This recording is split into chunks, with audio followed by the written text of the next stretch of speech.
Todos encontraram? Hebreus 7, 24 e 25.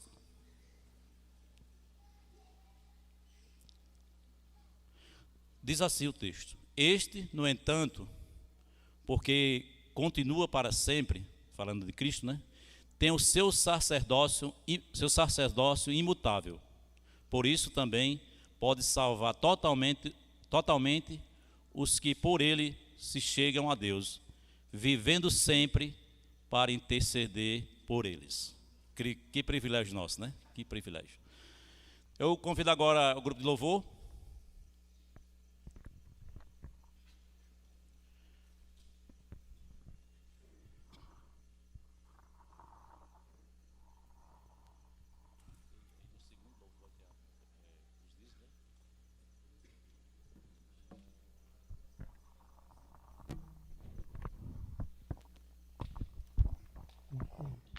Som. Boa noite, igreja. Quando a gente se reúne num culto de domingo como esse, nós nos reunimos para aprender da palavra de Deus, ser tocado pela palavra, mas também nos reunimos para prestar uma adoração e exaltar o nome do nosso Senhor. E eu convido você agora, nesse momento, a estar adorando junto com a gente. Você pode estar adorando da maneira que você achar mais confortável, sentado, em pé, mas cante com alegria, cante de todo o coração. Cante com alegria para esse Deus que é glorioso e que vive para todos sempre. Amém? Pronto, vamos louvar nosso Deus.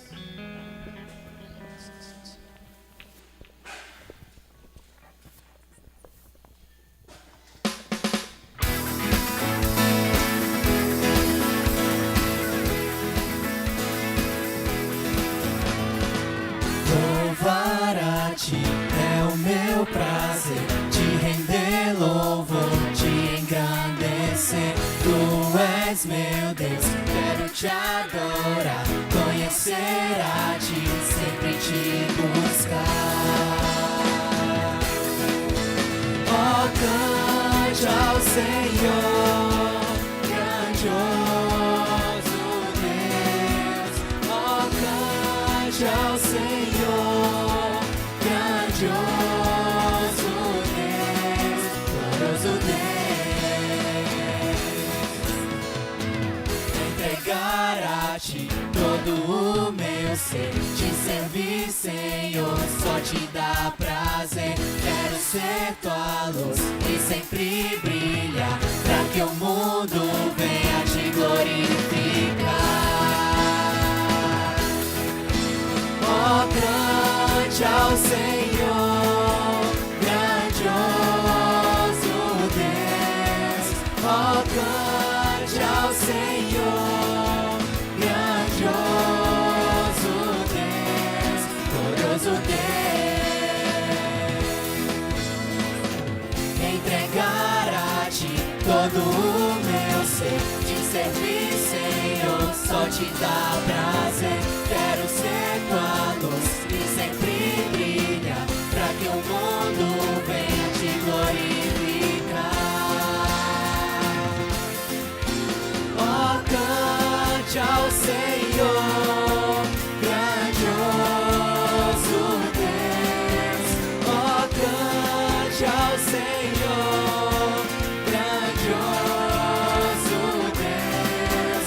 Oh, cante ao Senhor, grandioso Deus. Oh, cante ao Senhor, grandioso Deus. Oh, cante ao Senhor, grandioso Deus. Oh, cante ao Senhor, grandioso Deus, glorioso Deus.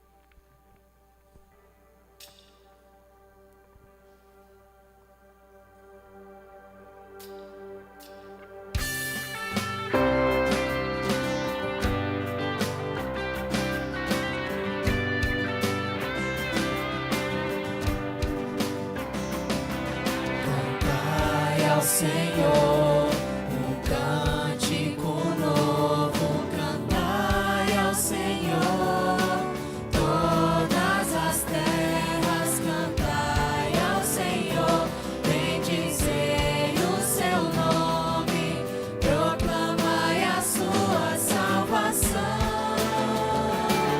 Anunciai entre as nações a sua glória, entre todos os povos as suas maravilhas, porque grande é o Senhor e muito digno de ser louvado, mais temível do que falsos deuses.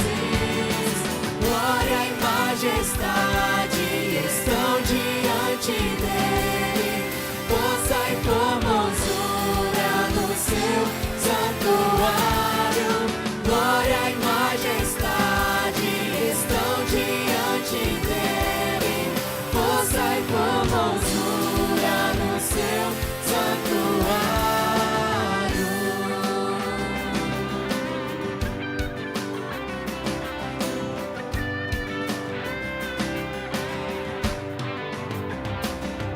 Cantai ao Senhor um cântico novo, cantai ao Senhor, todas as terras, cantai ao Senhor, bendizei o seu nome, proclamai a sua salvação. Anunciai entre as nações a sua glória, entre todos os povos as suas maravilhas, porque grande é o Senhor e muito digno de ser louvado, mais temível do que falsos deuses. Glória e majestade estão diante dele, força e formosura no seu santuário. Glória e majestade estão diante dele, força e formosura no seu santuário.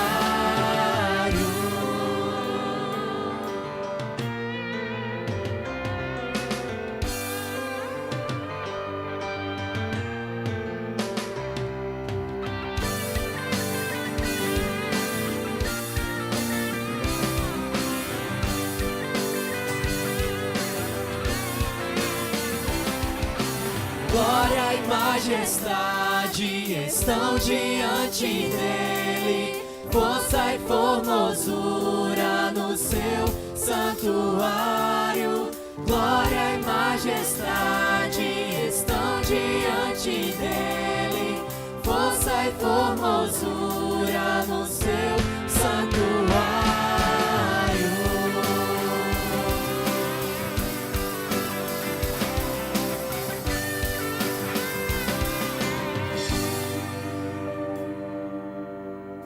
Amém.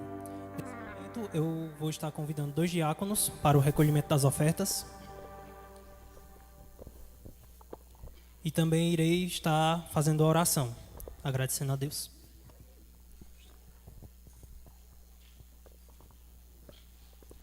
Oremos. Senhor Deus, Pai amado, graças nós te damos, ó Pai, por mais uma vez estarmos aqui reunidos para poder adorar e render louvores a Ti, ó Deus. Senhor, recebe agora, ó Pai, nossa adoração, que a Tua palavra ela possa estar entrando nos nossos corações. E também, ó Pai, nesse momento específico, gostaria de agradecer a Ti por todos os dízimos e ofertas, ó Pai, que foram recolhidos aqui em nossa igreja. Que esse sustento, ó Pai, venha a contribuir para a Tua obra aqui nessa cidade, aqui na região, e que mais pessoas, ó Pai, possam ser alcançadas pela Tua palavra. É isso que nós pedimos e desde já te agradecemos. Em nome de Jesus, amém. Também gostaria de lembrar que as crianças até 6 anos podem já estar subindo para a sua salinha.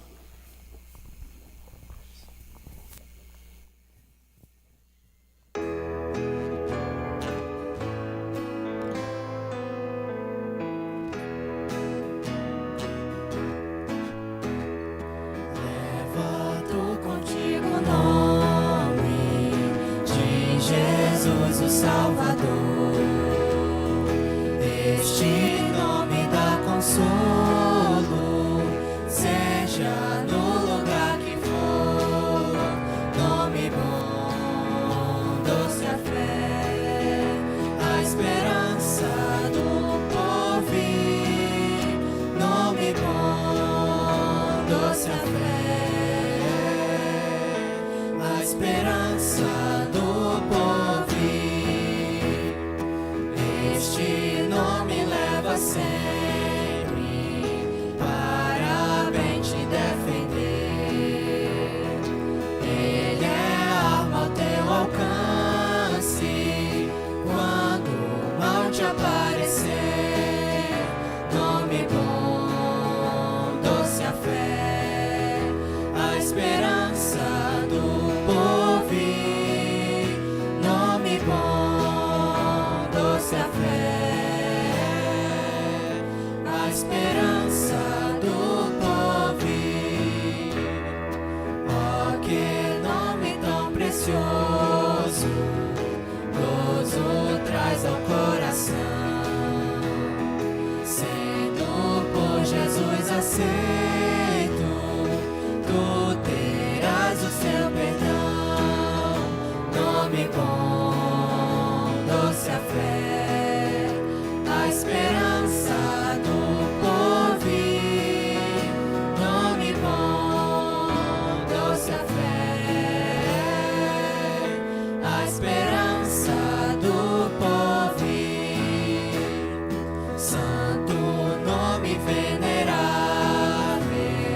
é Jesus o amado teu. Rei dos reis, Senhor eterno, tu aclamarás no céu. Nome bom, doce a fé, a esperança do porvir. Nome bom, doce a fé, a esperança do porvir.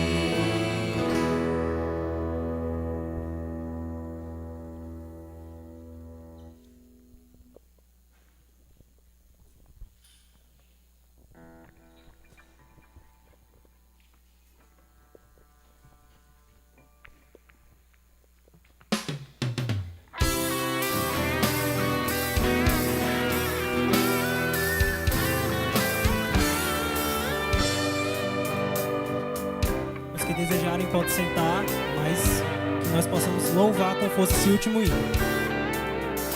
Tu não habitas em tendas, nem em templos feitos por mãos. Eterno, perfeito, princípio e fim, acima das religiões. Não há nada no céu, na terra ou no mar, semelhante a ti, Senhor.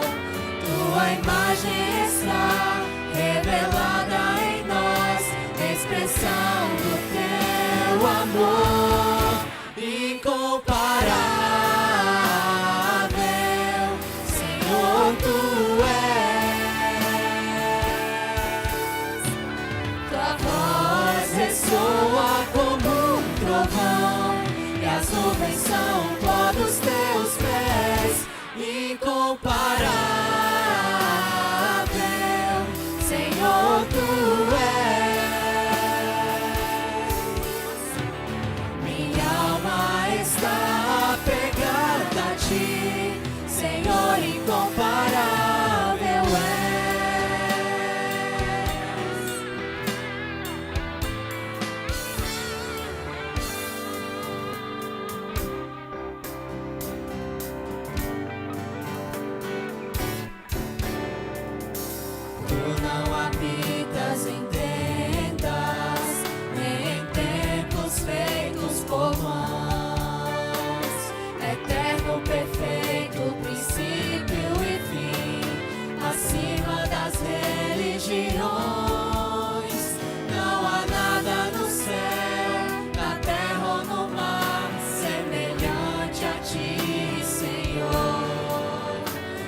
tua imagem está revelada em nós, expressão do teu amor incomparável. Senhor, tu és. Tua voz ressoa como um trovão, e as nuvens são o pó dos teus pés. Incomparável, Senhor, tu és. Minha alma está apegada a ti, Senhor, incomparável és. Minha alma está apegada a ti, Senhor, incomparável és.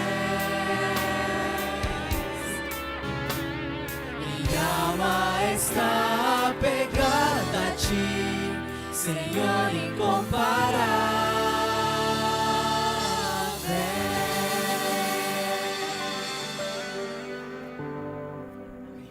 Podem sentar.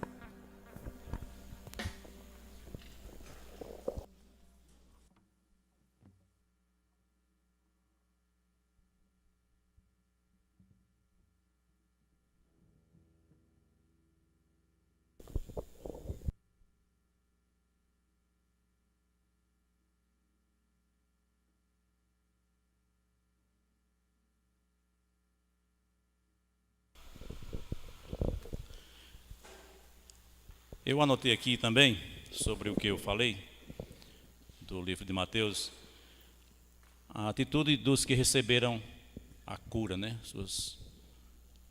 Suas bênçãos recebidas pelo Senhor Jesus Cristo. O leproso, ele diz assim, ó, ele o adora e diz: se quiseres, pode purificar-me.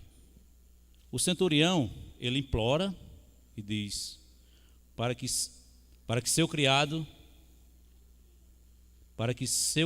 seja curado. Então, duas atitudes aqui, né? Adoração, implorou, né? Clamou. Que deve ser a nossa atitude diariamente, né? Principalmente nas nossas lutas, dificuldades que temos passado. Convido agora o irmão Samuel, filho da Edileuza, para orar pela mensagem.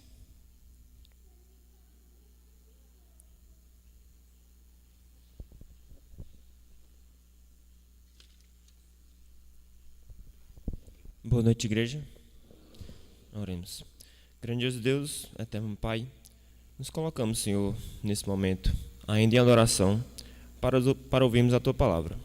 Abençoa o pastor que trará a Tua mensagem, que ela venha estar tocando nossos corações.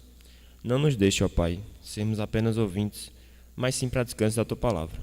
Isso que eu te peço, em Teu santo nome. Amém. Pastor.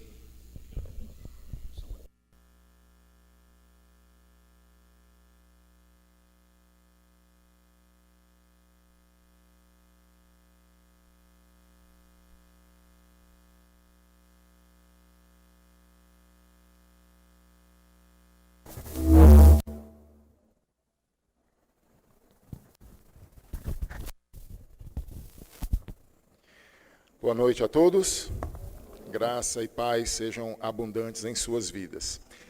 Eu vou convidar aqui o casal Paulinho e Rosa para a gente poder apresentar o novo congregado da Igreja Esperança. Então aí o casal, podem vir aqui.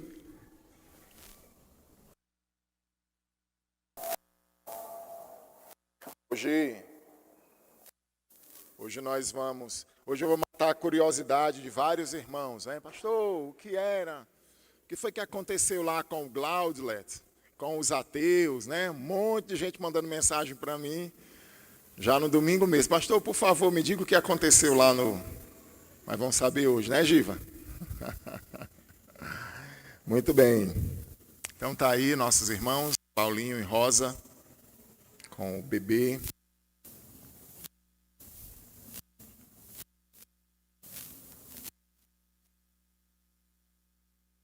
Eu vou pedir para vocês dizerem o nome completo, Paulinho. Meu nome é Paulo Francelino da Silva. Nome de Rosa. Rosilane Silva Ferreira. Muito bem, o nome do bebê? Isaac Francelino Ferreira. Muito bem. Tudo da turma dos Celinos, né? Muito bem. Então, eu queria lembrar para vocês que... Qual vai ser o nome que vocês vão chamar, assim, o nome principal? Isaac. Muito bem. Então, eu queria dizer para vocês que ele é uma... Antes de ser de vocês, é de Deus. É uma alma que Deus confiou a vocês. Sabe cuidar. Tá dando corte aí, Luiz?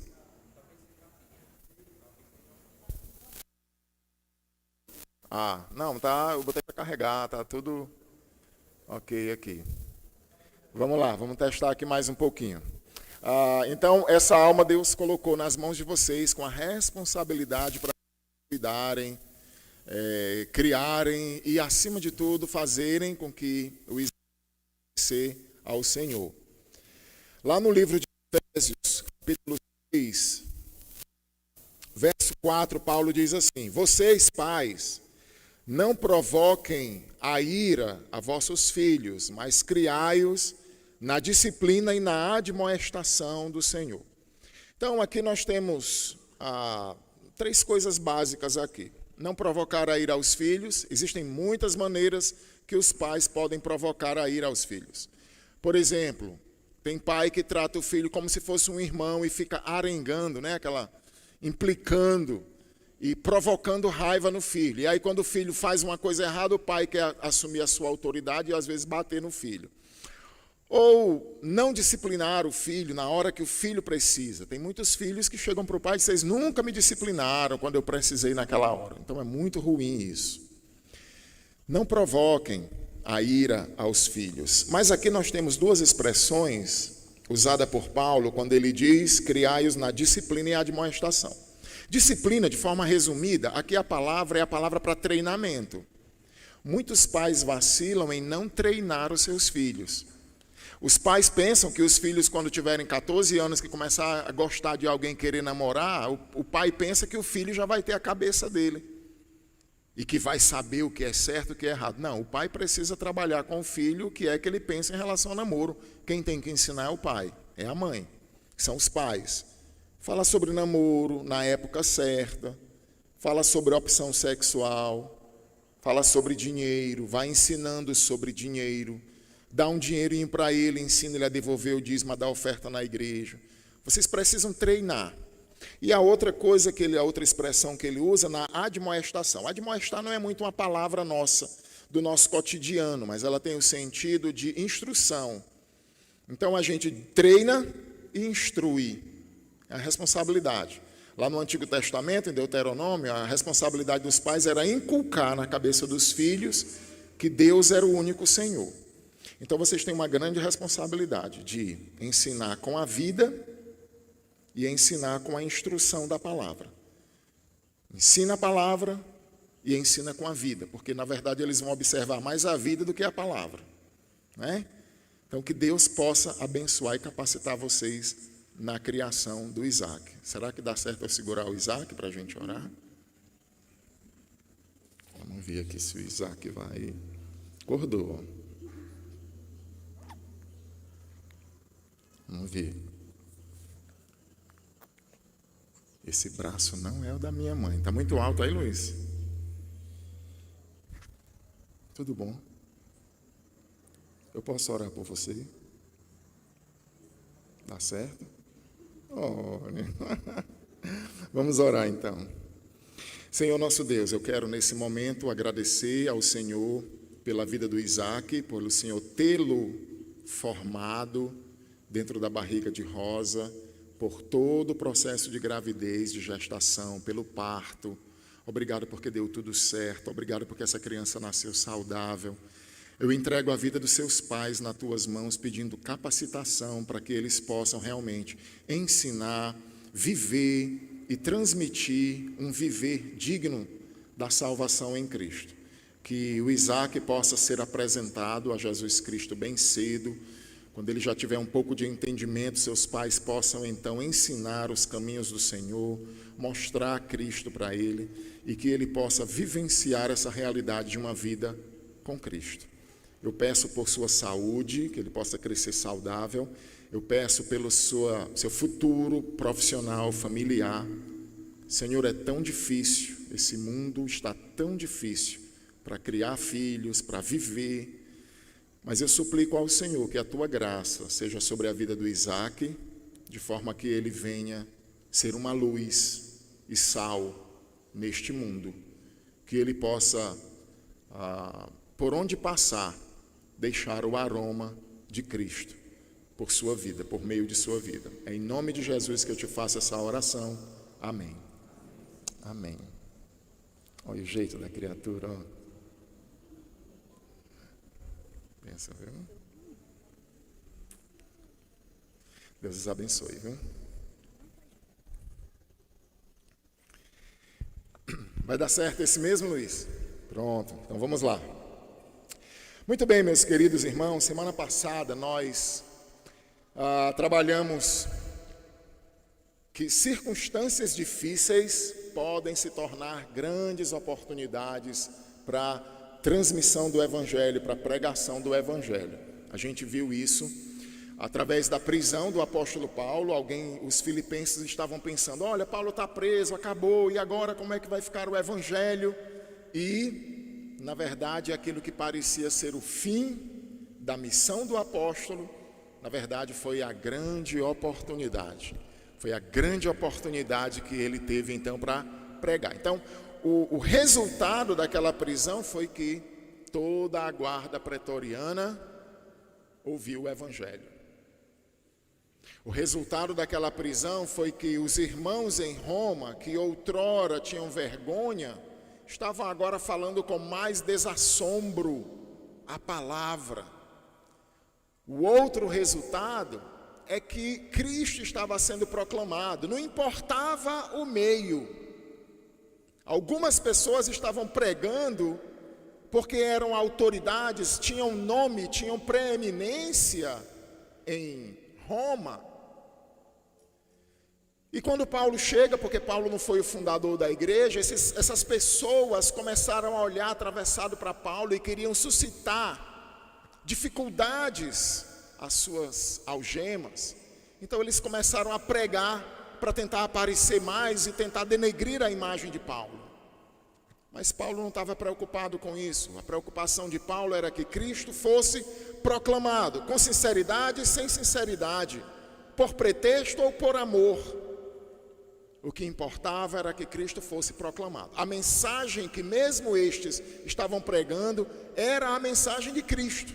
Quem estava recebendo a mensagem não importava, porque não estava vendo o coração do pregador. Então, a circunstância ruim foi uma grande oportunidade para a pregação do Evangelho. A gente estava na parte das aplicações, e a gente viu dentro das aplicações, na hora da chuva, né? A gente viu então que às vezes Deus age em condições bem estranhas para nós. Eu comecei a pregação falando sobre o pedido de Josiane, que ela testemunhou há 15 dias atrás no culto no dia de comunhão aqui na igreja. Ela disse que vivia pedindo a Deus uma oportunidade, um aniversário, um casamento, para poder pregar para toda a sua família. E ela testemunhou que Deus então usou a morte do pai dela, um momento muito difícil, e não só a família dela ouviu, mas todos os amigos da família, amigos do seu pai, naquele velório então puderam ouvir o Evangelho, muitos deles a primeira vez. Deus tem um modo que muitas vezes é estranho aos nossos olhos, mas Ele usa essas situações para o bem do seu povo. A Covid trouxe benefícios para o seu povo.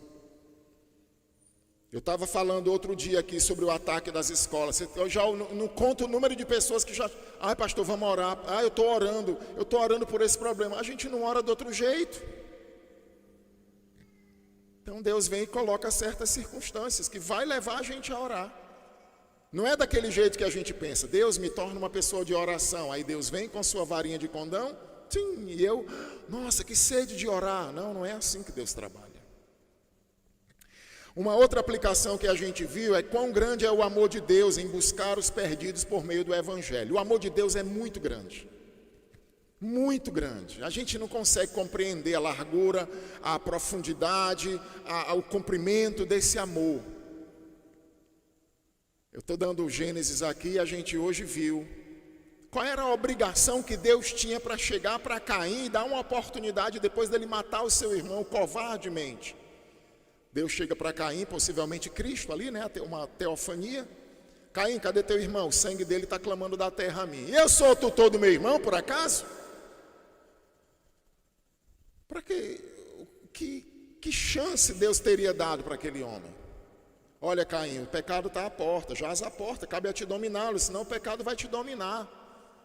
Mas ele não fez, ele não agiu. Volte, faça do jeito certo. Não, ele vai e mata o irmão. Deus ainda assim vai atrás dele. Deus ainda assim é misericordioso com ele. E foi assim com todo mundo. Foi assim com Adão, foi assim com Caim, foi assim com Noé. O Senhor apareceu a Noé, foi assim com Abraão. O Senhor apareceu a Abraão na terra de Ur dos Caldeus, Uz dos Caldeus. Foi assim em toda a história. Foi assim para você. Ele usou alguém, usou alguma coisa. O amor de Deus. Cristo erigiu um altar, um púlpito na terra do inimigo, lá no meio da guarda pretoriana, e muitos daqueles soldados se renderam a Cristo. E aí eu parei exatamente na história de Charles Spurgeon, o príncipe dos batistas, dos pregadores batistas. Ele foi chamado para pregar em Londres, e o líder dos ateus, chamado Gaudelet, ele fez um ajuntamento de todos os ateus da Inglaterra, do Reino Unido, e ele então junta aquelas pessoas. Olha, vamos estragar, olha o pensamento do cara, vamos estragar esse trabalho do Spurgeon, essa pregação do Spurgeon, vamos comprar os ingressos, vamos encher o teatro, lá o anfiteatro. E eles foram para lá, mais de 5.000 ateus. O Charles Spurgeon disse, vamos abrir os nossos inários, tinham poucos crentes, né? Vamos abrir os nossos inários, e a gargalhada tomou de conta do anfiteatro. Os caras tudo zombando, inário e tal. Beleza, fechou o inário e começou a pregar. E ele foi falar da quantidade de ateus que ele já havia visto moribundos, morrendo em hospitais, e naquele momento ali desesperados, clamando por Deus. E ele começou a contar várias histórias dentro da pregação de pessoas que não criam em Deus, mas que no momento final de suas vidas, sem esperança, olhavam então para Cristo como a única esperança de suas vidas. E ele pregou naquele texto de Deuteronômio onde fala que Deus é a nossa rocha, e aplicou aquilo para Cristo. Ao final, ele perguntou, quantos de vocês aqui negam a Cristo hoje? Gaudelet ficou em pé, mais uma meia dúzia. Ok, podem sentar. Eu gostaria de perguntar aqui, quantos gostariam de render-se a Cristo e entregar as suas vidas a Cristo? Quase 500 pessoas. Isso aqui não é história de ficção, não. Isso aqui é uma história real. Quase 500 pessoas, 500 homens ateus se levantaram naquela noite, muitos deles chorando e rendendo as suas vidas a Cristo. O Senhor usa de todos os meios para buscar o perdido, para demonstrar o seu amor aos perdidos. Foi isso que Jesus disse quando Zaqueu se converteu. Porque o Filho do Homem veio buscar e salvar o que se havia perdido. Foi assim com você, foi assim comigo. Cada um de nós temos a nossa história aqui. Teve gente que já chegou nessa igreja a primeira vez e tomou uma decisão. Teve gente que veio aqui, passou 1, 2, 5 anos e tomou a decisão. Teve gente aqui que nunca ouviu o Evangelho, como eu, por exemplo. Passei um dia, peguei o Novo Testamento e comecei a ler sozinho. Passei 6 anos lendo aquele Evangelho só. E cada um de nós temos a nossa história da forma como o amor de Deus nos alcançou. Uma outra aplicação para nós é a valorização do Evangelho e da expansão do reino. O que é importante para você? Irmãos, nós somos muitas vezes tão iludidos com as coisas aqui nesse mundo, porque uma vez eu vi, olha, você quer ser alguém desapegado, tenha pouco. Paulo não tinha nada. Quanto mais coisas a gente tem, mais a gente se apega a elas e às coisas desse mundo. E é verdade. Quanto mais dinheiro eu tenho, quanto mais terrenos eu tenho, quanto mais coisas eu tenho, mais eu fico apegado e preso a esse mundo. Agora eu pergunto para você, o que é importante para ti? Onde está a tua alegria? O apóstolo Paulo estava preso, numa possível iminência de ser sentenciado à morte pelo imperador, mas ele tinha alegria no seu coração, e a grande alegria dele estava no fato do evangelho não ter sido barrado. Lembra da palavra que ele usa lá? Progresso, aquele termo que era utilizado pelo militar para o avanço da marcha, para o avanço dos soldados. A alegria de Paulo era porque o evangelho não ficou paralisado. Talvez Paulo tivesse até morrido se ele tivesse ficado dentro de uma masmorra sozinho, sem contato com ninguém. Mas ele continuou pregando para aquelas pessoas. Os crentes devem se gloriar naquilo que creem, sendo seu santo orgulho e incentivo. Deixa eu perguntar uma coisa para você. Você já pregou para alguém? Eu não estou perguntando se você já chegou a pregar e alguém se converter com a sua pregação. Mas você já pregou para alguém? Você já falou do evangelho para alguém? Você já teve aquela alegria de expressar, de compartilhar a fé que você tem com alguém? Essa era a alegria de Paulo. E se a sua resposta for, não, pastor, eu tenho vergonha, não, pastor, eu não sei, não, pastor, eu não tenho tanto conhecimento teológico para... Tem alguma coisa errada, você precisa dar uma guinada na sua vida. Um conselho que eu dou para você é ore e peça, Deus, me enche de amor, de coragem, de fervor, para eu poder falar para as pessoas. Não há outra missão maior para nós aqui, nós vamos ver isso na pregação de hoje. Quais são as motivações corretas para a pregação do evangelho? O amor à glória de Deus é a maior motivação. A expansão do reino. Irmãos, o reino está crescendo. Você lembra das duas parábolas? A parábola do grão de mostarda e a parábola do fermento, onde uma mulher pega umas medidas de fermento e coloca lá na vasilha e ele começa a crescer. Cada uma delas tem um significado. Uma fala do reino, o crescimento visível, e a outra fala do crescimento invisível, interno. Existe um reino em expansão. Nós fazemos parte desse reino. Nós somos soldados desse reino. E nós precisamos proclamar esse evangelho. A motivação é o amor pela glória de Deus, a expansão do reino e o amor pelos perdidos. Uma vez, eu já falei aqui, eu fui pregar para um satanista. Fui pregar para o satanista, um jovem, amigo de um aluno lá do Colégio Batista, e quando eu cheguei lá, vocês já sabem a história, a maioria já sabe, preguei, o cara não deixou nem eu falar de Cristo, já fui logo dizendo que estamos criando um exército para vencer o exército do nosso inimigo. Aí eu disse, então quer dizer que você acha que um dia vocês vão ser são tantos que vão vencer Cristo? É isso mesmo. Aí eu disse para ele, olha, você sabia que Satanás é o pai da mentira? Ele enganou você, porque na Bíblia já diz o que vai acontecer. Vai ter um exército gigantesco quando Cristo vier, apontando suas armas para ele, e Cristo vai vencer com a espada que sai da sua boca. E o cara deu uma olhada para mim com aquela risada sarcástica e disse, isso é o que veremos. Eu disse, é triste você ser tão confiantemente enganado como você está. Mas tudo bem.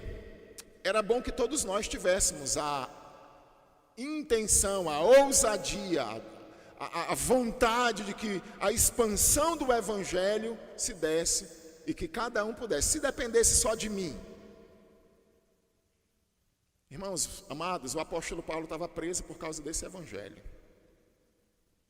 Nós precisamos fazer uma reavaliação. E por último, eu queria fazer um convite para você que talvez não seja crente ainda e dizer o seguinte: o evangelho é a boa nova. Evangelho quer dizer boa nova, boa notícia.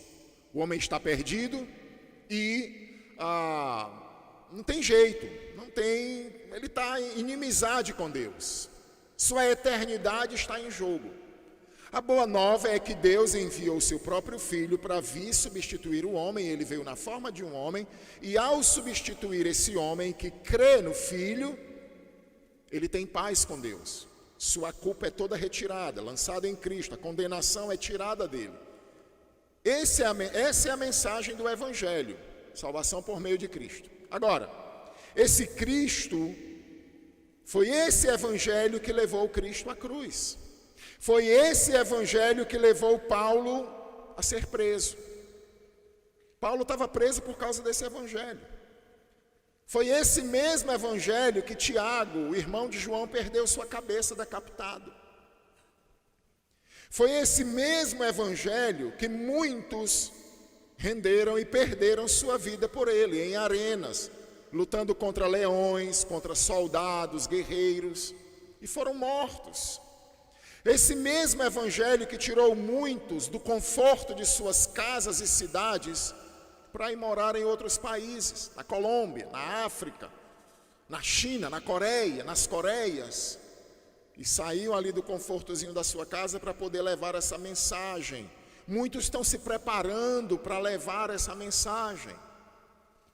E eu queria falar para você, o que você está esperando para aceitar este Evangelho? Talvez tenha pessoas aqui que já ouviu 1, 2, 3, 5, 10 vezes. E eu pergunto para você está esperando o que para aceitar esse Evangelho? Que levou o Filho de Deus à cruz, que levou Paulo à prisão, que levou muitos a morrerem, que tirou muitos de suas casas para morar em outros lugares, para pregar exatamente esse Evangelho a pessoas perdidas. Você precisa desse Evangelho. Muita gente está pregando por aí dizendo assim, dê uma chance a Cristo em sua vida. Isso não existe. Quem precisa de uma chance na sua vida é você, para aceitar a Cristo. Não é Cristo que precisa nem de você e nem de mim. É você que está perdido, longe de Deus, separado, vivendo em inimizade, e que precisa desesperadamente de Cristo, mas não está conseguindo enxergar isso ainda. E eu rogo ao Senhor para que Ele abra os teus olhos e você realmente venha então a crer. Eu quero te convidar a abrir a Bíblia lá em Filipenses, capítulo 1, e nós vamos ver hoje dos versos 19 até ao 26. Abre lá, 19 a 26.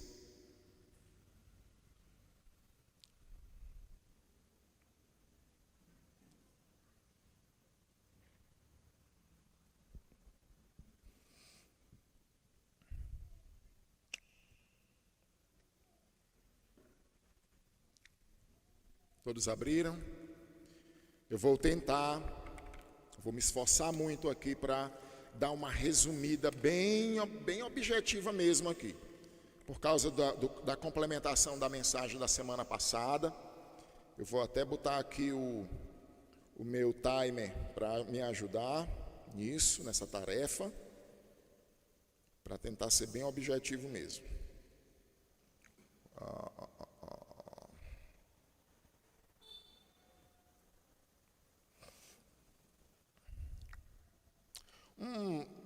Um certo jovem, deixa eu abrir aqui, contar.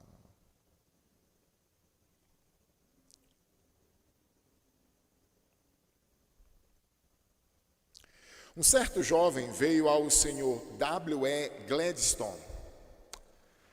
Esse homem W.E. Gladstone, ele foi primeiro-ministro do Reino Unido por 4 vezes, em 4 mandatos.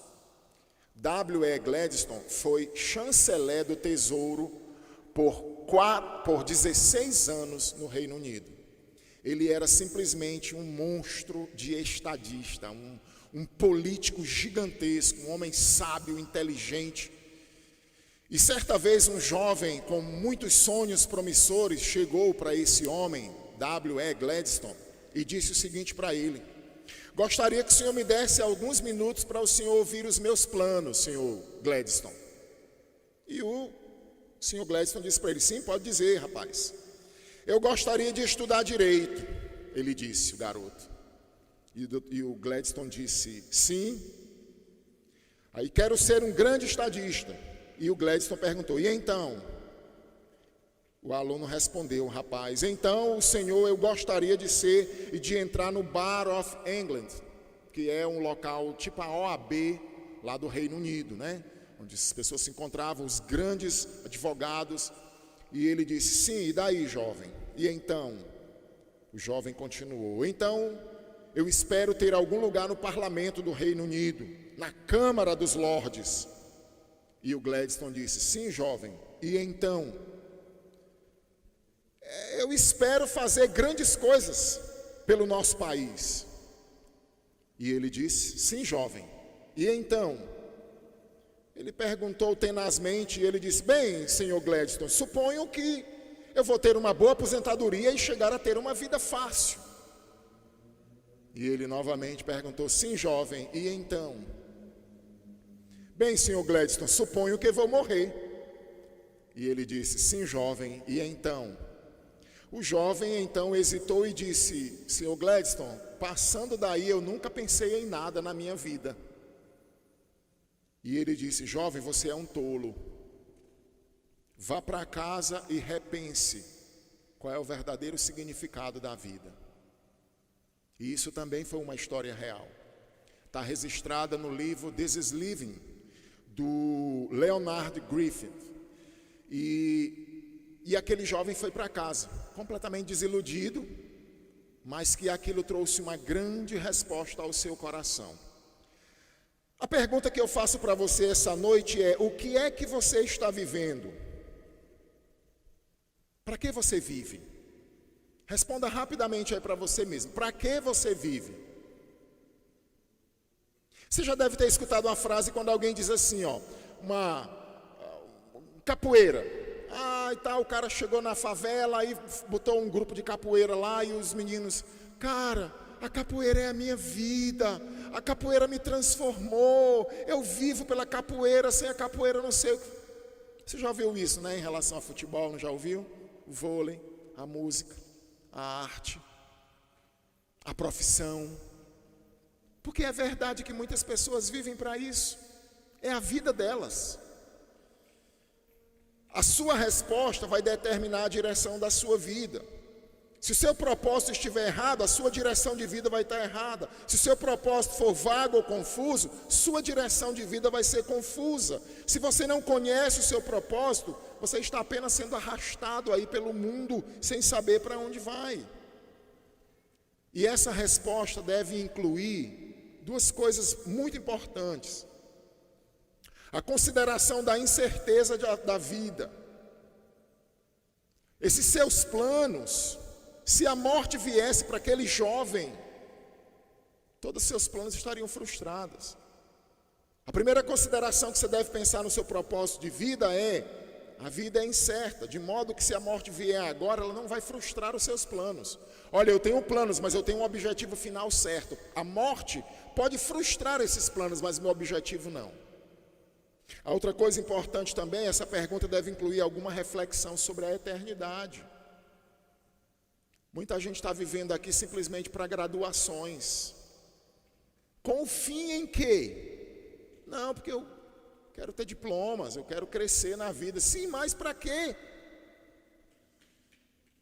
Não era essa a visão do apóstolo Paulo. O propósito de Paulo é, porque Cristo vive em mim. Porque para mim o viver é Cristo. Então, o nosso tema de hoje é Cristo era a vida do apóstolo Paulo e também deve ser a nossa vida. Vamos ler o texto. Porque estou certo, verso 19, abre aí no 19.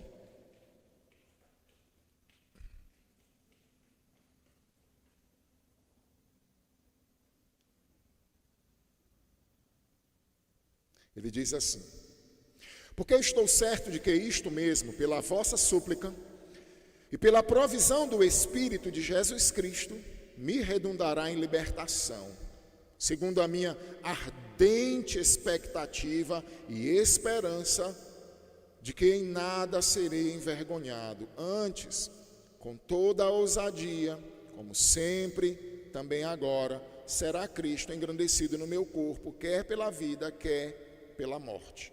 Porquanto para mim o viver é Cristo, o morrer é lucro.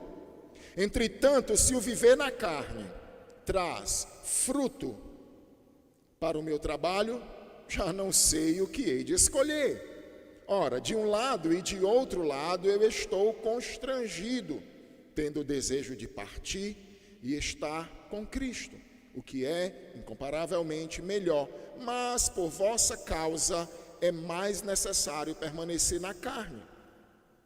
E convencido disto, estou certo de que ficarei e permanecerei com todos vós para o vosso progresso, a mesma palavra da outra vez, progresso e gozo da fé, a fim de que aumente, quanto a mim, o motivo de vos gloriardes em Cristo Jesus, pela minha presença de novo convosco. Que o Senhor, então, nos ajude a entender e a aprender a importância desse trecho que nós vamos estudar hoje, em nome de Jesus. A primeira lição que a gente aprende aqui, o primeiro ensinamento desse texto, é que a exaltação de Cristo era o foco da vida do apóstolo Paulo. Exaltar a Cristo era o maior propósito na vida do apóstolo Paulo. Olha, irmãos, às vezes algumas pessoas chegam, pastor, porque eu quero ser médico, porque eu quero ser advogado, não, porque eu quero ser engenheiro, porque eu quero ser sabe, alguma coisa. E geralmente eu pergunto, para quê? Poucas vezes as pessoas dizem, pastor, porque através desta profissão eu quero glorificar a Cristo. Através disso aqui eu quero que Cristo seja exaltado na minha vida. Não, geralmente as pessoas vão porque querem de alguma forma crescer, ter status, posição. Mas não deve ser esse o comportamento. Então, a exaltação de Cristo era o foco na vida do apóstolo Paulo. E ele diz assim, lembra que ele vai falar, né? Para a gente entender aqui, pegar o fio da meada. Ele está dizendo, olha, que Cristo seja proclamado, se seja sinceramente ou de forma insincera, não importa a motivação, contanto que Cristo seja proclamado. Então ele vem aqui e diz, porque estou certo disto, pela vossa súplica e pela provisão do Espírito, isso me redundará em libertação. Quando a gente lê isso aqui a priori, dá a impressão que o apóstolo Paulo estava falando aqui de liberdade. Não é? Que libertação, ele está dizendo duas coisas. Olha, eu tenho certeza, eu estou numa ardente expectativa, e eu sei que vocês orando, a súplica de vocês, orando por mim, e o socorro ou provisão dada pelo Espírito de Jesus Cristo, inclusive essa expressão Espírito de Jesus é a única vez que ela aparece na Bíblia, porque geralmente é o Espírito de Deus, né? Então Paulo usa aqui o Espírito de Jesus. Isso aqui é uma passagem muito importante para falar também dessa questão da Trindade, porque o Espírito que é chamado de Espírito de Deus é chamado também de Espírito de Jesus. Então o apóstolo Paulo, ele tinha certeza que através da oração dos irmãos e do suprimento, essa capacitação dada pelo Espírito Santo, isso redundaria em quê? Em libertação. Dá a impressão que o apóstolo Paulo estava preocupado com a liberdade dele, mas não era isso que está se falando o texto. Essa palavra libertação aqui, que foi traduzida como libertação, ela foi muito bem traduzida inclusive, porque é a mesma palavra para salvação. No grego, essa palavra aqui é a palavra soteria, de onde vem o estudo da teologia da soteriologia, que é o estudo da salvação. Quando a gente faz seminário, ou estuda em algum instituto, ou aprende teologia na igreja, a gente aprende sobre a soteriologia. E a soteriologia é exatamente esse estudo da salvação. Soterios, ou soteria, ela tem a ver com libertação, com salvação. Você já prestou uma coisa? Atenção. Quando muitos salmos vai dizer, salva-me Senhor, ó Senhor, socorre, salva-me. Porque eu clamei e o Senhor me salvou. Aí me salvou, como assim? Já viu aquelas expressões muitas vezes em muitos milagres de Jesus? Vai, a tua fé te salvou. Aquela expressão é a mesma, soteria. ela tem o sentido de uma libertação de alguma aflição. Ela tem esse sentido. Então, muitas vezes, para aquelas pessoas que Jesus diz, vai, a tua fé te salvou, muitas daquelas pessoas talvez não tenham sido salvas. Ela foi salva ali daquela aflição, que estava afligindo, uma hemorragia, um servo doente, um problema, uma possessão demoníaca, uma lepra, mas não consequentemente aquilo estava se referindo à sua salvação eterna. A mesma coisa é aqui. Sabe qual era a maior preocupação do apóstolo Paulo? Essa libertação aqui, essa palavra tem a ver com a coragem e ousadia do apóstolo Paulo. Sabe por que ele estava preocupado aqui?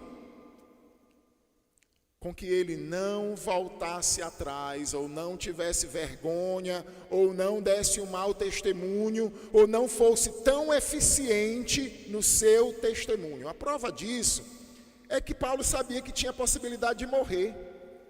Se eu morrer ou ficar vivo, não importa. Então ele não estava preocupado com a liberdade dele, sair daquela prisão e voltar para os lugares da pregação. Não.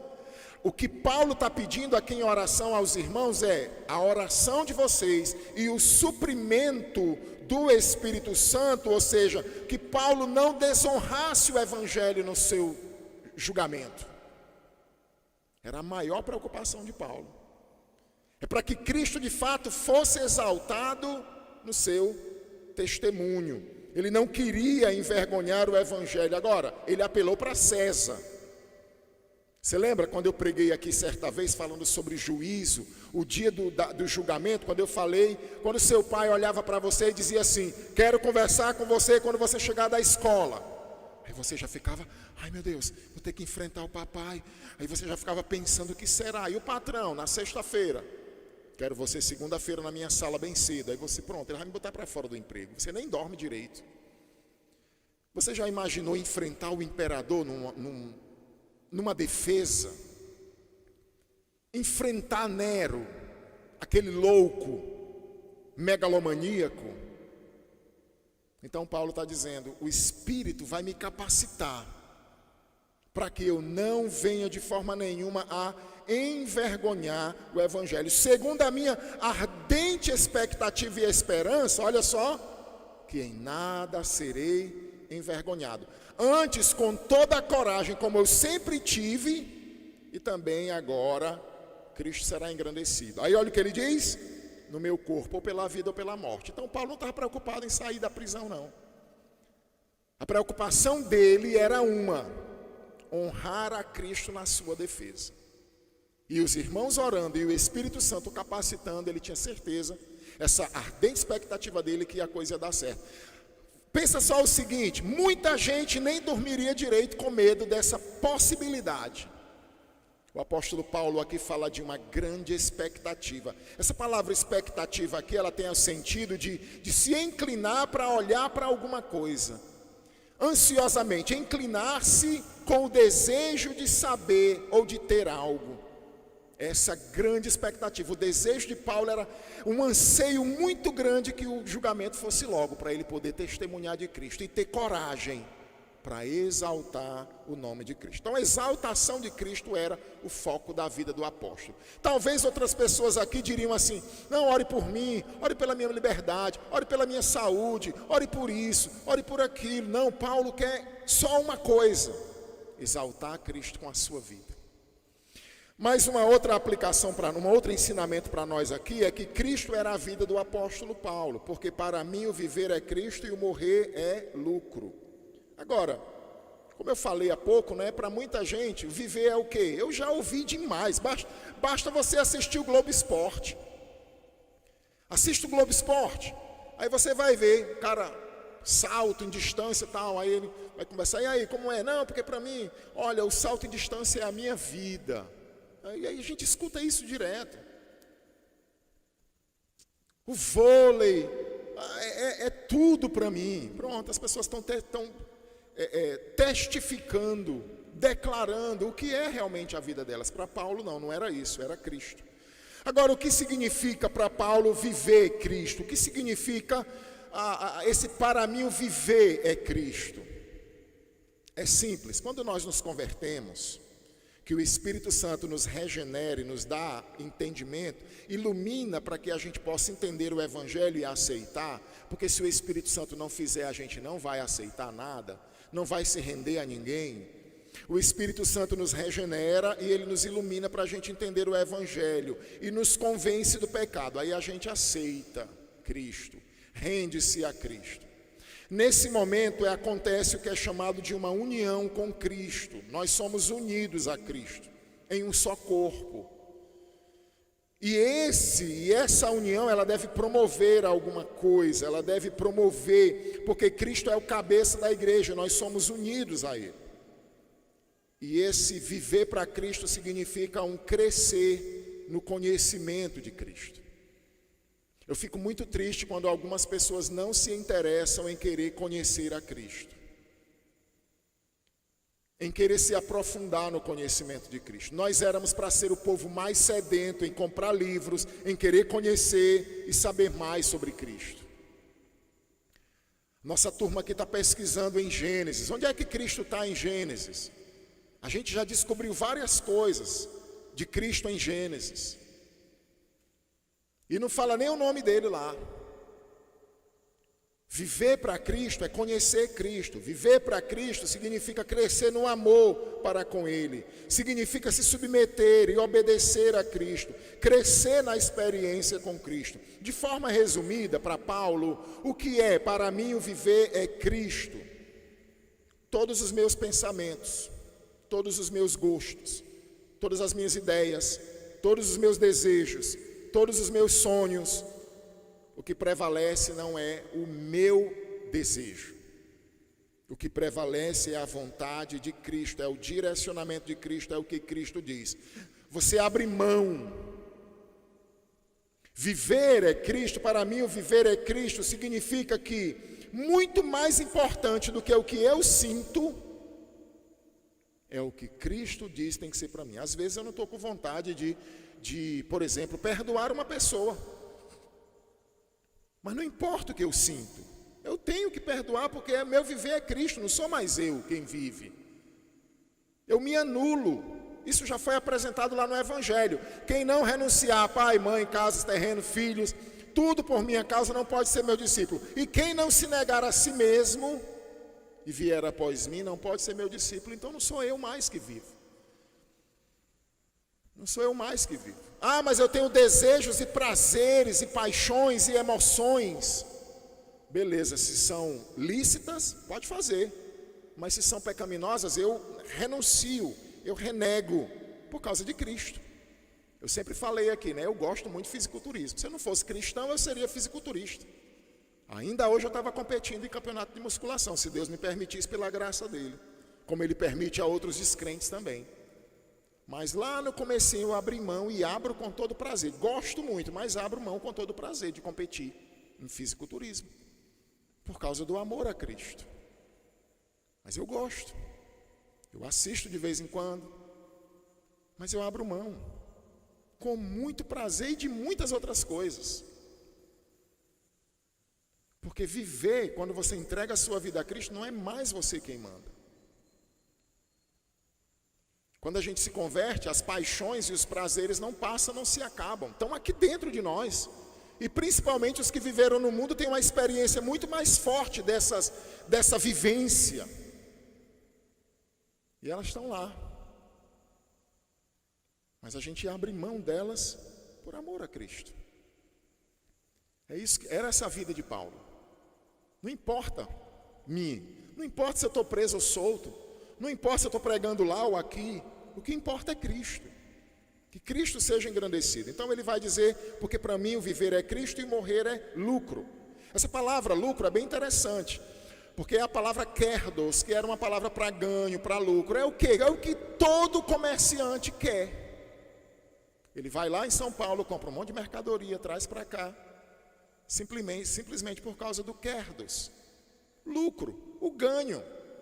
Ele paga avião ou ônibus, ele tem o gasto com funcionário, ele tem tudo. Então toda aquela mercadoria que ele traz com um objetivo: ter o lucro, o ganho. E é essa a perspectiva do apóstolo Paulo. Se eu morrer, A minha vida é Cristo, a minha vida é Cristo. Agora, se eu morrer, o imperador me matar, vai ser ganho, lucro. Pensa no olho do comerciante quando fala essa palavra, lucro. Pois é, para Paulo, morrer era uma coisa muito boa. Era um tipo de ganho, era uma renda para o apóstolo Paulo, porque ele ia direto para Cristo. Você lembra o que Paulo diz lá em 2 Coríntios? Porque ele vai dizer assim, olha, se a nossa casa desse tabernáculo se desfizer, temos uma casa no céu construída não por mãos humanas. Ela não é tabernáculo, é um edifício. Ele diz, se o nosso tabernáculo terreno se desfizer, a barraquinha aqui, ó, nós temos um edifício no céu, não feito por mãos, não deste mundo, eterno. Então você compara a barraca e o edifício. Aí ele vai dizer dentro desse texto, do 2 Coríntios 5, que enquanto estivermos no corpo, estamos ausentes do Senhor. Por isso o nosso desejo de sermos despidos, aqui já é outra figura, despidos, é como se esse corpo fosse uma roupa, e sermos revestidos para que o mortal seja absolvido pela vida. Não que tenhamos o desejo de permanecermos nus, mas de sermos revestidos por Cristo, pela vida. Então a ideia de Paulo é, não quero morrer por morrer. Eu quero morrer porque ao morrer, porque ele vai dizer, porque enquanto estamos neste corpo, estamos ausentes da presença do Senhor. Então o desejo de Paulo era, rapaz, se o imperador me matar, nossa, para mim, pensa a alegria do comerciante. Ele vai lá em São Paulo, compra 150 mil reais de mercadoria. Ele traz, ele gastou passagem, ele gastou de ônibus, ele gastou funcionário, energia, impostos. Mas daqueles 150 mil que ele trouxe, no final ele fez as contas e tirou 150 mil de lucro, 100%. Então ele olha, nossa, valeu a pena. Então para Paulo morrer, o imperador decretar a sua morte, era lucro. Ele ia para a presença do Senhor. Dizem que o imperador na época de João, quando trouxe João à sua presença e o mandou para a ilha de Patmos, dizem que o imperador pegou e conversando com João, eu vou parafrasear aqui a conversa, dizem que você precisa negar a sua fé em Cristo. E ele disse, eu jamais vou negar a minha fé em Cristo. Ele disse, se você não negar, eu vou mandar prender você. E ele disse, você pode prender o meu corpo, mas você não prende o meu espírito é livre em Cristo. E ele ficou olhando assim, admirado. Ele disse, pois então eu vou mandar cortar uma parte, você pode cortar meus membros, mas você não vai jamais cortar o meu relacionamento com Cristo. E ele ficou furioso. Ele disse, pois então eu vou mandar matar você. E ele olhou e disse, você vai simplesmente apressar a minha ida para o meu Senhor. E ele furioso. Então ele disse, você vai para a ilha de Patmos e você vai trabalhar, e você vai fazer isso e tal. Então quer dizer, João tinha essa noção, eu vou morrer e eu vou estar com Cristo. Era esse o pensamento de Paulo. Se eu morrer, vai ser o grande lucro da minha vida.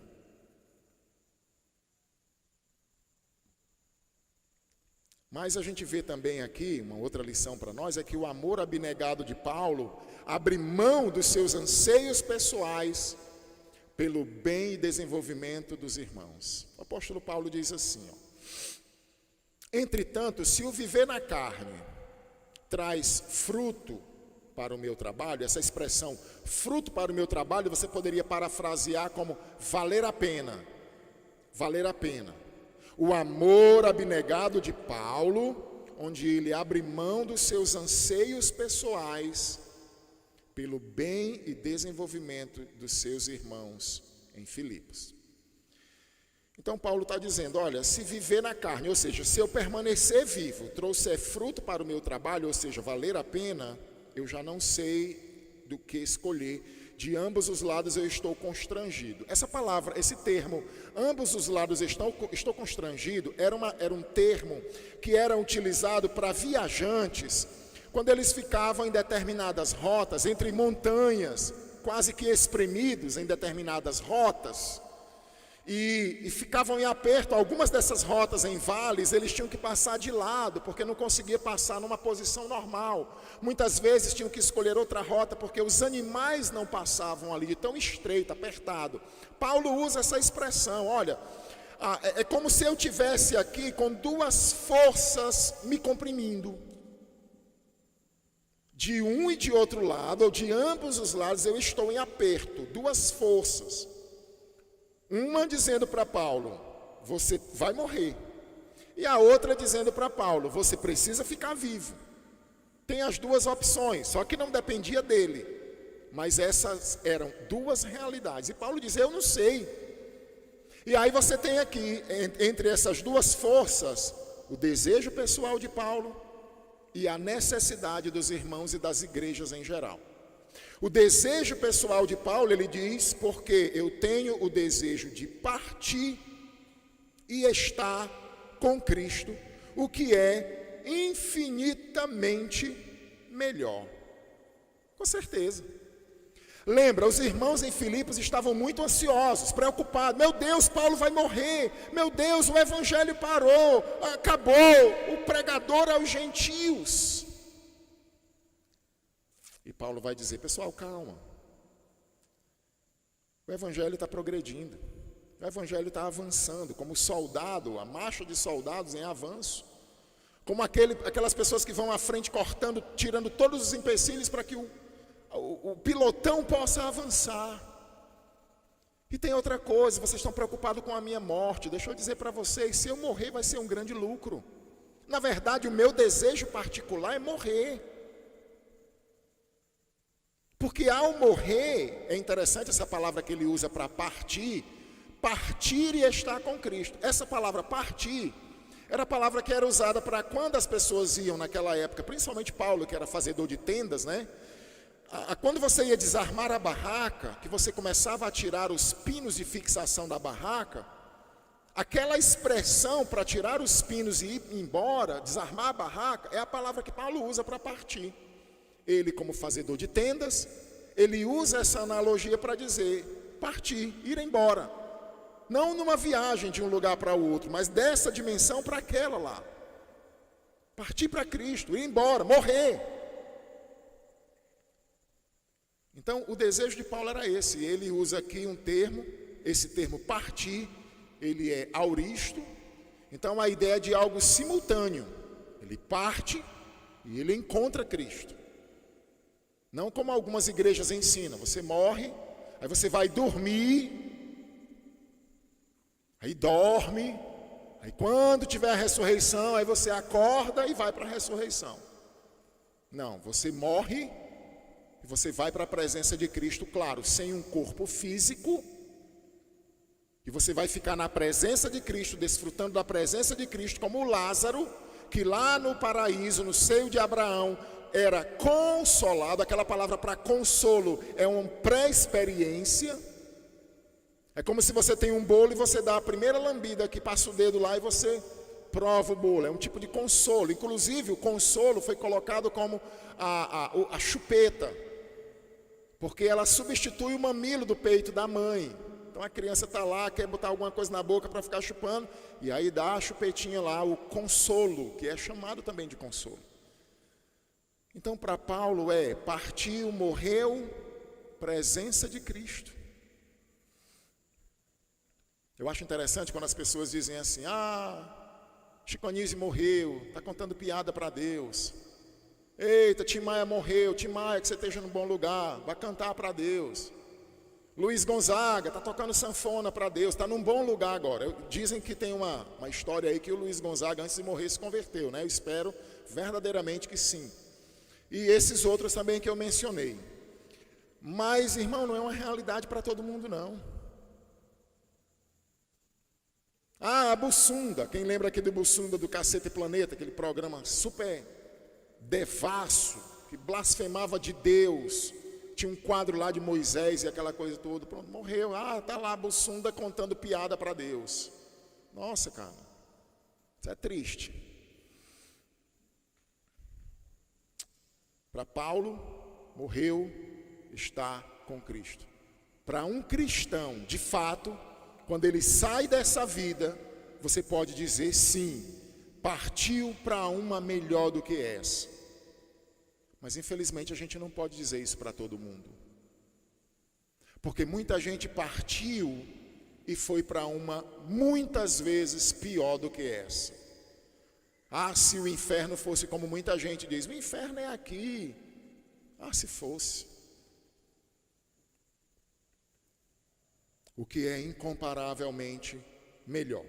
Então Paulo abre mão. Olha, irmãos, eu poderia estar orando aqui, Deus me mate, Deus move o coração de Nero para que ele decrete a minha morte. Deus, por favor, eu te suplico o nome de Jesus. Eu quero logo estar junto do meu Senhor Jesus Cristo. Não tem mais nada aqui para eu fazer que vale a pena esse mundo. Mas não. A luta de Paulo era essa.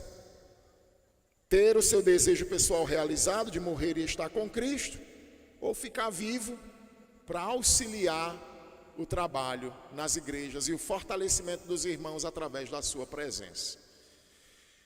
Então Paulo diz, a minha grande expectativa é que eu serei liberto. Então ele diz, partir está com Cristo, que é incomparavelmente melhor, mas por vossa causa é mais necessário que permaneça na carne. Eu já disse aqui uma outra vez, se eu não tivesse pai, não tivesse mãe, não tivesse filhos, não tivesse esposa, não tivesse igreja, irmãos, por mim, morrer, de problema nenhum. Eu não quero morrer porque meu pai vai sofrer, minha mãe vai sofrer, meus irmãos vão sofrer, minha esposa vai sofrer, meus filhos vão sofrer, os irmãos da igreja, minhas ovelhas vão morrer, mas... Eu espero que ninguém morra também. Mas medo de morrer, como pode ter medo de morrer? Eu fico com muita pena quando eu vejo cristãos sofrendo com medo de morrer. E como eu já falei aqui outras vezes, tem alguns que têm tanto medo que não falam nem o nome câncer. Ei, fulano está com CA. O que é CA? É câncer. Diga câncer. Parece assim que se eu disser câncer eu vou pegar. Sabe? Aí tem gente que tem tanto medo que diz assim, rapaz, fulano teve o dedo amputado lá no dedo dele. Aí deixa bem claro, esse dedo dele aqui, ó. Parece que se disser assim, não, esse dedo aqui só, parece que vai atrair alguma coisa, vai ter o dedo amputado. Aí diz, não, é esse dedo dele lá, ó, esse dedo aqui. Eu disse, meu Deus, que é isso? Sabe, as superstições são trazidas ainda que não consegui desarraigar. Então... é muito triste quando você vê um cristão com medo, que não tem uma perspectiva correta em relação à morte. E aí Paulo está preocupado com o progresso na fé. Ele abre mão dos seus anseios mais profundos, da sua satisfação plena em estar com Cristo, pelo fato de poder permanecer vivo e continuar o progresso, o avanço dos irmãos. E aqui mais uma vez, eu não vou colocar como aplicação, mas esse termo aqui, avanço, que eu já expliquei que ele era usado, o verbo, quando o pilotão marchava para alcançar o exército inimigo, e o substantivo quando a mata, as pedras e todos os obstáculos eram arrancados para o avanço, o progresso do exército. Então a preocupação de Paulo era que aqueles irmãos crescessem e desenvolvessem. E eu quero dizer para você, cristianismo estagnado não é cristianismo de verdade. Se a sua vida estagnou, eu não cresço mais, eu não oro mais, eu não leio a Bíblia, eu não desenvolvi na fé, tem alguma coisa errada. Você está fora do padrão que é esperado de Deus, que é um avanço, um progresso. Pensa nisso, ora sobre isso, luta, se esforça para que a sua vida seja um contínuo avançar, ok? Vamos lá para as aplicações então. Algumas aplicações para nós aí.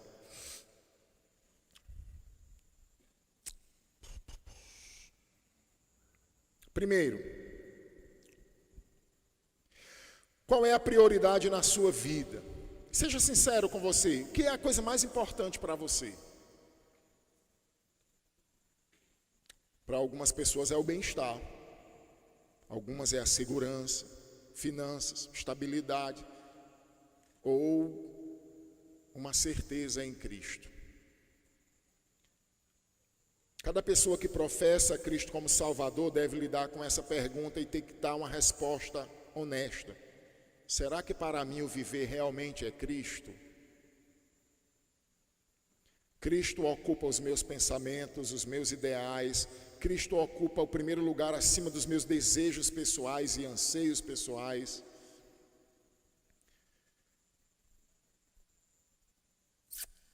É claro que nesse mundo a gente nunca vai conseguir. O apóstolo Paulo mesmo lá em Filipenses 3,12 ele diz: irmãos, não que eu já tenha conseguido, que já seja perfeito. Paulo reconhece que não era. Mas esse deve ser o maior objetivo da nossa vida. Se eu quero ser médico, se eu quero ser advogado, engenheiro, um piloto de caça, ou seja lá o que for, tudo na minha vida eu tenho que desejar por causa de Cristo. Por causa de Cristo. Abrir mão de qualquer coisa, qualquer situação, paixões, sentimentos, desejos, ideologias, por causa de Cristo. Segundo lugar, a importância da intercessão dos irmãos uns pelos outros. O apóstolo Paulo contava com o apoio dos irmãos em Filipos. Olha, eu tenho certeza que eu não vou envergonhar, que eu não vou voltar atrás, que eu não vou dar um mau testemunho diante de Nero, mas para isso eu conto com as orações de vocês, com o socorro do Espírito, provisão do Espírito Santo. Olha, meu querido, deixa eu lhe dizer uma coisa, nós temos quase 300 pessoas aqui na igreja. 104 vieram orar aqui no sábado da oração 24 horas, 104. Aí eu pergunto, por que não vieram 300 pessoas? Porque quase 200 pessoas não estiveram aqui. Aí, claro, a gente pensa assim, algumas tiveram plantão, outras tiveram isso, outras tiveram aquilo. Mas olha, tinha oração de manhã, oração meio-dia, oração à tarde, oração à noite, oração alta noite, oração de madrugada e oração de manhã. Alguma coisa está errado. Alguma coisa está errado. A oração é o termômetro da igreja. Eu agradeço e louvo ao Senhor. Porque dia de quarta-feira aqui nós temos quase 100 pessoas no nosso culto de oração. Tem igrejas por aí que vai 7, 12, 15. Mas ainda não é o ideal, irmãos. E outra coisa, é tão interessante, né? Você vai lá, bota o nome e diz, irmão, ore por mim. Mas nem você mesmo ora por você. O apóstolo Paulo constantemente está pedindo oração lá em Efésios. Orai também por mim, para que me seja aberta uma porta para a pregação do Evangelho. Então ele contava sempre com as orações dos irmãos. Nós precisamos interceder uns pelos outros. E eu sei também que algumas pessoas não assinaram, mas oraram em casa. Inclusive algumas até mandaram mensagem para mim. Pastor, não vou, porque eu estou assim, estou me recuperando e tal. Mas eu estou orando aqui minhas 2 horas. Beleza, graças a Deus por isso. Então eu quero despertar você para isso. Está errado. Está errado esse cristianismo sem oração. Uma terceira aplicação, a importância da submissão e intercessão do Espírito Santo por nós. Irmãos, a gente não consegue fazer certas coisas sem a dependência de Deus. E às vezes é até coisa boa para o reino, que a gente quer fazer só, sem o poder de Deus, sem a atuação. Jesus Cristo diz, sem mim vocês não podem fazer nada. Nós precisamos suplicar a Deus, até mesmo para o nosso trabalho dia a dia. Eu prego aqui toda semana, dando estudo, pedindo a Deus, suplicando, Deus me ajude, me dê clareza. Mas que não seja só palavra, que o Senhor vá atuar ali, em meio a tudo aquilo que está sendo trabalhado. Porque não adianta. A gente não consegue transformar ninguém. A gente não consegue fazer certas coisas se não for de Deus. E o apóstolo Paulo estava confiando nisso, a oração dos irmãos e o apoio do Espírito Santo na capacitação, fortalecimento, para que Paulo desse um grande testemunho na presença de Nero e não se acovardasse. Como ele diz, como eu sempre fui ousado, quero ser também agora. Era o ápice do seu testemunho, diante do imperador, maior homem do mundo. Nós precisamos da intercessão do Espírito.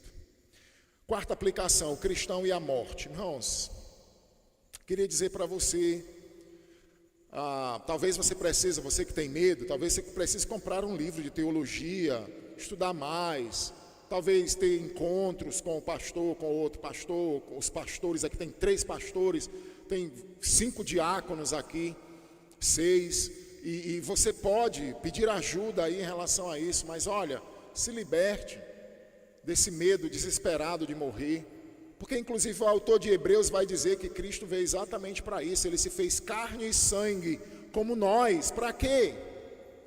Para que ele pudesse libertar, pudesse viver a morte, e então através da sua morte pudesse libertar aqueles que com medo da morte viviam sob escravidão por toda uma vida. Então Cristo veio para libertar do pavor de morrer. Então, porque a morte deve afligir o crente como? A saudade, aquilo que eu falei, a gente olha, vai, não vai. Ora, se o Pedro foi para Fortaleza, bem aí, 600 quilômetros, a mãe dele só faltou morrer. Quase morre. Né, Lei? Então, saudade, se vai para Fortaleza, e se vai lá para o céu? É saudade, a gente chora por causa da saudade. Mas desespero e medo, meu Deus, eu vou morrer. Dá a impressão que a ideia, eu vou morrer e vou para dentro do caixão, e vou ficar ali dentro de um caixão debaixo de 7 palmos no cemitério. Para com isso. Essa era a minha visão com 7 anos de idade, quando assisti uma matéria no Fantástico. Fiquei desesperado. E passei o resto da minha vida através daquela matéria lá no Fantástico, com medo de morte. Até eu encontrar o Evangelho, que me libertou desse medo terrível que eu vivi minha vida toda. Você não precisa ter medo de morrer. Se você entende, cara, eu vou morrer aqui, eu vou sair, o meu corpo vai ser jogado lá no caixão, ou comido pelos bichos, ou destruído pelo fogo, mas a minha alma vai estar com Cristo no céu. E um edifício está preparado para mim, não feito por mãos, não deste mundo. Eu vou estar com Cristo. Você lembra do Lázaro? O pobre, que o nome significa Deus é meu auxílio, parece até um paradoxo incrível, porque o Lázaro, que Deus é meu auxílio, não tinha nem uma casa, comida, os bichos iam lamber as feridas dele, mas ele morre e vai para o seio de Abraão, levado pelos anjos. E o ricaço, funeral incrível, um velório gigantesco, riquíssimo, cheio de pompa, vai para o inferno. Não tenha medo da morte, não. Tenha medo de falar essa superstição sabe, de coisinha, de falar que vai vir, que vai acontecer comigo. Não, se vai acontecer, você vai falar ou não, vai acontecer. Então para com isso. Procura te fortalecer em relação a Cristo. Para mim, o viver é Cristo. Muitas pessoas dizem assim: para mim o viver é tocar violão, para mim o viver é o meu atletismo, para mim o viver é arranjar dinheiro, é conseguir fortuna. E aí, quando a sua vida é baseada em qualquer outra coisa, quando você morre, você perdeu tudo na sua vida. Eu acho legal a iniciativa, o cara é capoeirista, vai lá para uma favela e ele tira um monte de criança das drogas ali, e ele fez um trabalho incrível, muito legal. Mas as pessoas, não, para mim isso aqui é o tudo da minha vida. E claro, ela não conhece Cristo. Ela não conhece Cristo. Mas para nós, nosso maior bem não é o quanto você tem de dinheiro, não é o quanto você tem de lucro no mês, quanto você recebe, não é quantos filhos você tem, ou quão bonito é o seu esposo ou a sua esposa, ou quão boa é a sua igreja. Mas a coisa mais importante é você ter Cristo. Nós temos uma faixa no nosso evangelismo Sinal Verde que diz: você pode viver a sua vida toda sem Cristo, mas terrível coisa vai ser você partir daqui sem Ele. Morrer é lucro. Lembra de João? Se você me matar, se eu morrer, você vai estar apressando a minha ida para o meu Senhor. E por último, nós precisamos exaltar a Cristo com toda a nossa vida. Como eu já falei aqui, irmãos, nós temos desejos, anseios, vontades, um monte de coisa na nossa carne lutando contra nós. Mas Cristo deve ser a parte principal que vai reger o nosso coração nas nossas decisões. Algumas pessoas tomam decisões erradas e quebram a cara. Cristo deve ser o centro. E aí eu pergunto para você, como você usa os seus ouvidos? Que música você está ouvindo? Talvez até aí essas músicas aí com sentido duplo, algumas músicas em inglês que até blasfemam de Cristo. Você está exaltando Cristo com os seus ouvidos, com a sua língua. Fala mal dos outros, fofoca, fuxico. Como você tem usado os seus pés, suas mãos, sua aparência? Cristo está sendo exaltado pela sua vida. As pessoas olham para você e elas veem Cristo em você, a alegria de Cristo em você. Essa é uma pergunta importante. Eu vou encerrar com uma história também real. Um irmão de nossas igrejas aqui trabalhava num determinado local e uma vez alguém lá do seu trabalho encontrou com ele e o pastor dele e conversando lá, e o pastor disse, e o funcionário que já trabalhava mais de 10 anos na mesma empresa e chegou e disse, não, porque fulano congrega comigo lá. O cara olhou para ele e disse, tu é crente? 10 anos trabalhando na empresa juntos, e o amigo dele, o funcionário lá da mesma empresa, não sabia que o cara era crente há mais de 10 anos, da mesma igreja, numa igreja batista regular. Cristo não era exaltado na vida daquele camarada. Então, que Deus possa abençoar a sua vida, tenha misericórdia de nós, Ele tem misericórdia de nós, que essa mensagem possa produzir transformação na vida de cada um. Lembra que cristianismo não é estagnado. A gente precisa avançar. A gente precisa avançar na oração, no crescimento. Eu disse que eu ia terminar com o testemunho aqui, mas eu queria dizer uma coisa para você. Eu estava pensando esses dias, olha, eu queria dizer uma coisa para você assim, muito importante. Valorize sua igreja. A nossa igreja está longe de ser a melhor igreja, uma da, sabe, top de igreja aí tem, não sei nem como é que Deus avalia a nossa igreja. Mas eu quero dizer para você, você tem uma igreja muito abençoada. Você tem uma igreja muito abençoada.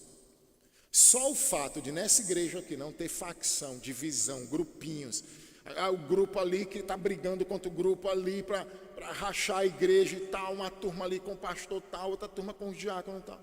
Só em não ter isso já é uma grande bênção. A nossa igreja anda toda unida. Você tem tudo para você crescer maduro e saudável.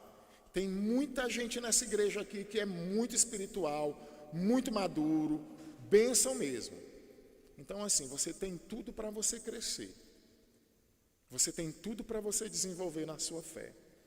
Você não tem desculpa para você não ter um progresso na sua vida.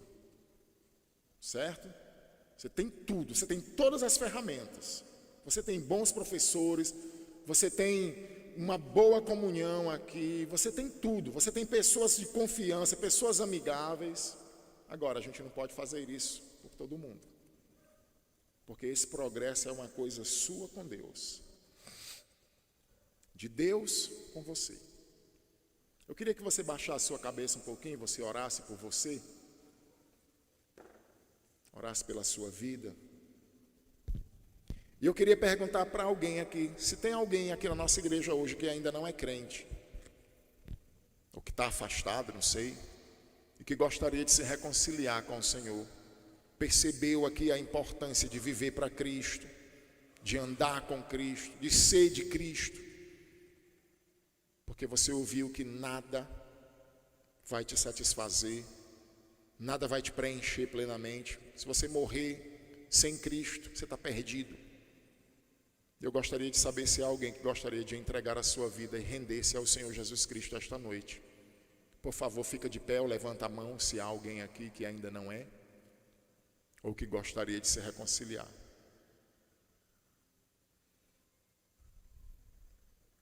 Não tendo, eu vou chamar o Romão aqui para fazer aqui Está aqui, Romão. Você pode também ficar na mesma posição, ouvindo, meditando. Boa noite. Foi numa noite triste, numa noite chuvosa, que a notícia chegou soturna e dolorosa à casa do pastor. No centro da cidade houve um grande desastre, uma fatalidade. O ônibus chocou-se a um bonde, e desse choque saiu muito ferido o reverendo Roque. E lá do hospital enviaram-lhe um apelo para irem visitá-lo, irem depressa vê-lo, pois talvez não tornasse a ver a luz do dia. Que notícia infeliz, que noite horrenda e fria. 4 filhos e a esposa ergueram-se da mesa, movidos pela dor da trágica surpresa, e saíram correndo em busca ao hospital. Entraram-se no quarto, o pastor fez um sinal de que se aproximasse, e a cada qual ele falava, com o terno olhar de quem a todos ele amava. Dirigiu-se primeiro à esposa muito querida, companheira e fiel por toda a minha vida. Juntos temos andado e pela mesma causa trabalhamos com fé, sem nenhum dia de pausa. Hoje, como no dia em que te desposei, és a mesma mulher e amiga a quem tanto amei e amo com o mesmo ardor dos meus 22 anos. E hei de amá-los nos eternos arcanos. Boa noite, esposa querida. Outra vez nos veremos, quando juntos no céu ao Senhor louvaremos. E a ti, Maria, que és minha primeira filha, filha querida, continues a crescer nas virtudes cristãs, sê tu o protetora de tua mãe e irmãs. Célia, filha extremosa e cândida, foste uma luz nas trevas, um bálsamo no açoite, na ingratidão do mundo. Ah, me recordo agora daquele instante bom, daquela última hora, em que rendeste a Cristo tua alma arrependida, deixando ao teu dispor pelo resto da tua vida. Boa noite, filha dedicada, que o Senhor te conserve em tua obra sagrada. Guilherme, filho dedicado, tua vida de fé em nosso lar sagrado tem sido o mais belo exemplo, a melhor recompensa que Deus me concedeu à luz da minha crença. Continue a crescer, filho, nas virtudes cristãs, sê tu o protetor de tua mãe e irmãs. Carlos, o terceiro filho, olhando o pai sentido, porquanto a irmã mais moça o havia preferido. E o motivo lhe vinha inexoravelmente ao triste coração, à alma convalescente. Fora tempo passado, um bom servo da seara, e ao lado do seu pai ativo trabalhara. Porém, os maus companheiros e péssimas influências de colegas sem brio arparam-lhe a consciência, fazendo recuar do sagrado amor e apostatar da fé em Deus nosso Senhor. Chegou mais perto e ouviu o pai triste dizer: adeus, Carlos, tu fugiste ao teu dever. Quisera eu dizer-te as mesmas coisas que disse a tua mãe e irmãs, mas tu nem ousas a encarar-me. Esqueceste os bons conselhos meus. Mesmo assim, eu ainda te amo. Adeus, Carlos, adeus. Carlos, caindo ao pé do leito, soluçando, perguntou: meu pai, porque aos outros, osculando, o Senhor disse boa noite, e a mim só disse adeus? É que aos outros, meu filho, eu espero lá no céu, para junto louvar a Deus por nossa salvação, com cântico eternal de adoração. Meu pai, Carlos confessa em lágrima de joelho: eu prometo a Jesus seguir os teus conselhos. Eu já me arrependi e lhe falo a verdade. Vou dedicar a Deus a minha mocidade, servi-lo para sempre. Sendo assim, meu filho, posso agora dizer-te, sem nenhum empecilho, boa noite. Que Deus te guie e te proteja, no aconchego do lar, no serviço da igreja. Boa noite, filho meu. E tendo dito isto, suavemente inspirou e descansou em Cristo. Ó tu que andas gastando a tua mocidade nas orgias do mundo ou na incredulidade, tu que buscas na ciência ou na filosofia explicações para a alma ou para a matéria fria, tu que não crê em Deus ou na vida futura, tu que sofres hoje o peso da amargura, ou tu que seguiste o caminho da cruz e hoje negas sem fé o nome de Jesus. Para, volta, é que a morte horrenda e traiçoeira pode cortar-te ao meio a ligeira carreira para o desconhecido. E o eterno Deus apenas te dirá: ó filho ingrato, adeus. Porém, se em lágrimas arrependido voltares ao aprisco de Deus e ao regaço dos lares, então o Senhor te dirás, cheio de paz e amor, boa noite, filho. Entra afinal no gozo do teu Senhor. Que Deus abençoe no seu coração essa mensagem. Amém. Muito bom. Cabeça maravilhosa. Muito bem, eu quero convidar o grupo de louvor para assumir. Nós vamos para os avisos da semana. Amanhã a oração... Grupo de oração na casa da irmã Marilda Lopes Bezerra, aqui atrás, segunda rua. Se você tiver interesse, procura o irmão Givanildo. Quarta-feira, culto de oração ao Senhor, então às 19 horas. Também é um termômetro, né, da vida espiritual, dia de oração. Sábado não vai ter mocidade, né, porque os jovens, né, pastor? Os jovens vão estar, boa parte dos jovens vão estar na Umbreque, lá no acampamento. E os adolescentes, pastor Wesley, vai ter adolescentes normal, às 15 horas. Domingo é BD normal aqui. Hoje o Romão gravou, né, alguns irmãos que já perderam eu já enviei para alguns. E a gente vai ficar aí tentando gravar as aulas e colocar nos grupos para quem está numa sala poder ouvir também das outras. Pastor Germano pregará próximo domingo à noite, o último domingo do mês, a ceia. E ele vai então trazer a pregação para nós no próximo domingo, ok? O acampamento da Umbreque aí, então os jovens aí vão estar indo na sexta, voltando na segunda, nesse acampamento. E aí no outro sábado, dia 6 de maio, nós teremos então a posse do pastor Germano, da Glória aí, né? Então, uma missão, um alvo, igreja e pastor. Então o pastor dele aí vai estar trazendo aí a pregação no sábado, ok? Então, tem algum outro aviso extra aí não, né? Muito bem, eu queria só avisar, pedir o pessoal da minha turma da EBD, queria lançar um desafio. Talvez alguns de vocês, talvez não, com certeza alguns de vocês não estão conseguindo ler, não estão tendo determinação assim para ler a EBD. Eu queria desafiar você a chegar aqui no domingo 15 para as 9, para a gente fazer a leitura dos capítulos que a gente vai estudar. A gente lê Gênesis 6, Gênesis 7. Quando der 9 horas a gente começa a EBD e você já vai ter ouvido, para a gente não perder o tempo que a gente pode expor tendo que ler. Então, se alguém tiver interesse, 15 para as 9 eu já estou aqui, a gente fica aqui, faz a leitura dos textos que a gente vai estudar, vai ficar muito melhor para a gente ter um aprendizado muito melhor, tá bom? Então, que Deus abençoe a sua semana. Seja muito rica de crescimento, de presença de Cristo, em nome de Jesus.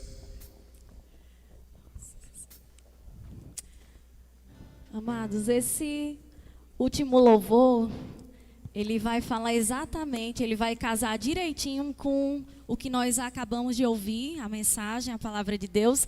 Não foi nada combinado com o pastor, mas o louvor vai falar exatamente sobre o que eu mais quero, o que eu mais desejo nessa vida. Será se eu tenho desejado o Senhor mais do que a prata, do que o ouro, do que as bênçãos? Será se eu tenho desejado a presença dEle na minha vida? Então, que durante o momento que estivermos cantando, você reflita. Se não, ore, não cante. Peça ao Senhor para que isso de fato seja uma verdade na sua vida. Então, vamos nos colocar de pé e vamos louvar o Senhor.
O meu coração não pode mais viver sem o teu grande amor.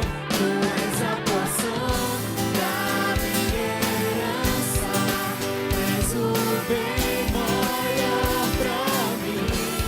O meu coração não pode mais viver sem o teu grande amor.